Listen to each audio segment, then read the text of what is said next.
SR9 న్యూస్కి స్వాగతం.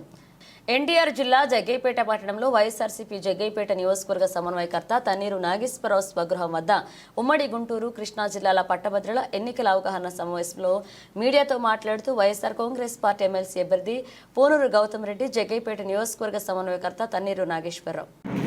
పూనూరు గౌతమ్ రెడ్డి గారు గతంలో వైఎస్ఆర్ ట్రేడ్ యూనియన్ అధ్యక్షులుగా ప్రస్తుతం కూడా ఉన్నారు. గతంలో సైబర్ నెట్ కార్పొరేషన్ చైర్మన్గా కూడా పనిచేశారు. ఈ జిల్లా పక్క జిల్లా గుంటూరు జిల్లా రెండింటికి కూడా బాగా మంచి సంబంధమైన వ్యక్తి, ప్రముఖ న్యాయవాదిగా గుర్తింపు తెచ్చుకున్నారు. వారిని వైఎస్ఆర్ కాంగ్రెస్ పార్టీ తరఫున గ్రాడ్యుయేట్ ఎమ్మెల్సీగా నియమించడం సంతోషకరం. వారు మొట్టమొదటిసారి జగ్గైపేట నియోజకవర్గానికి రావడం జరిగింది. ఇవాళ పరిచయ కార్యక్రమంలో వివిధ గ్రామాల నుంచి సర్పంచులు, ఎంపీటీసీలు, సహకార సంఘ అధ్యక్షులు, అలానే కౌన్సిలర్స్, వైస్ చైర్మన్లు, జడ్పీటీసీలు, ఎంపీపీలు అందరూ కూడా పార్టీ తరఫున వివిధ హోదాల్లో పనిచేసే వాళ్ళందరూ కూడా రావడం జరిగింది. వారు గౌతమ్ రెడ్డి గారు అన్నీ కూడా విధి విధానాలు మొత్తం కూడా చెప్పడం జరిగింది.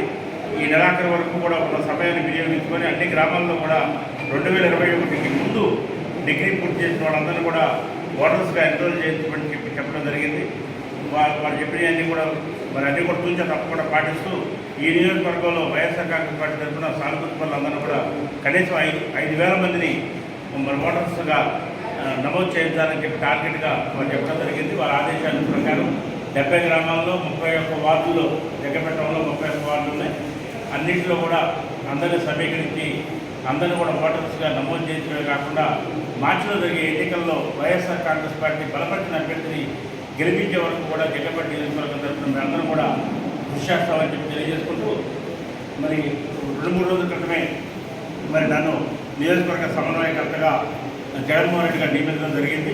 వారు నాపై ఉంచిన నమ్మకాన్ని, విశ్వాసాన్ని నేను తప్పనిసరిగా నిరూపించుకొని ఈ నియోజకవర్గాన్ని రాబోయే రోజుల్లో వైఎస్ఆర్ కాంగ్రెస్ పార్టీ తరఫున పటిష్టపరిచి 2029 ఎన్నికల్లో వైఎస్ఆర్ కాంగ్రెస్ పార్టీ జెండా ఈ నియోజకవర్గంలో రెపరెపలాడే విధంగా చేస్తారని చెప్పి ఒక 10 నుంచి 15 రోజుల మధ్యలోనే పార్టీ కార్యాలయాన్ని కూడా చూస్తూ ఉన్నాం.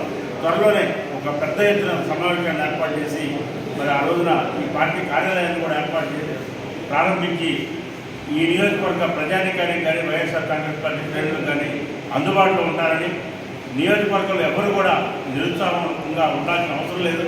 వైఎస్ఆర్ కాంగ్రెస్ పార్టీ శ్రేణులకి అర్ధరాత్రైనా అపరాత్రైనా తప్పనిసరిగా నేను తోడుంటానని చెప్పి సందర్భంగా తెలియజేస్తా ఉన్నాను. Okay sir. అందరికీ నమస్కారం. ఈరోజున జగ్గైపేటలో ఉన్న వైఎస్ఆర్ కాంగ్రెస్ పార్టీ శ్రేణులందరినీ ఉద్దేశించి మాట్లాడటానికి ఇక్కడ రావడం జరిగింది.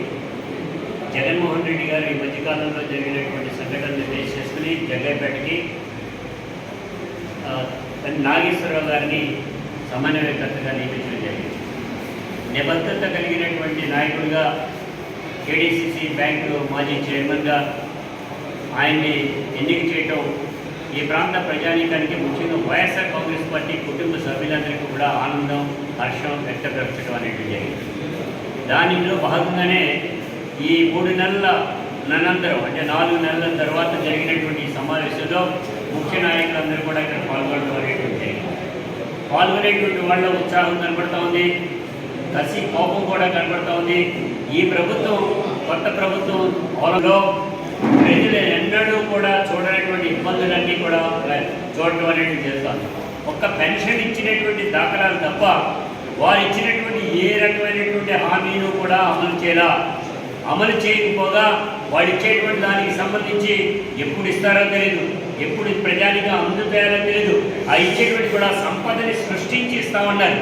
రోడ్ల ఆ రకంగానే ఉన్నాయంటారు. ఎక్కడైనా బాగు చేశారా? ఎక్కడా కూడా కనపట్ల. వారి నాయకులు కానీ చంద్రబాబు నాయుడు కానీ మీటింగులో చెప్పారు, నీకు 18,000, నీకు 18,000, నీకు 18,000, అమ్మ నీకు 15,000, 15,000, 15,000.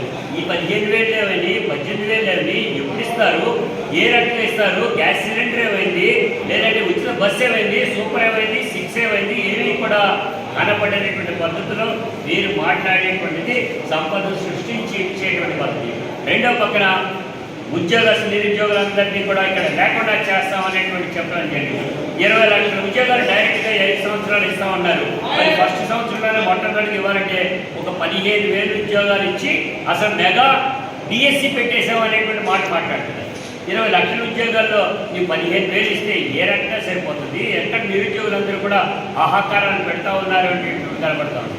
వాళ్ళు మేము చెప్తాం 100 రోజుల పరిపాలనలో విద్యార్థులు రోడ్డు మీద ఎక్కారు, మెడికల్స్ రోడ్డు మీద ఎక్కారు, ఆయాలు ఎక్కారు, అదేవిధంగా అంగన్వాడీలు రోడ్డు మీద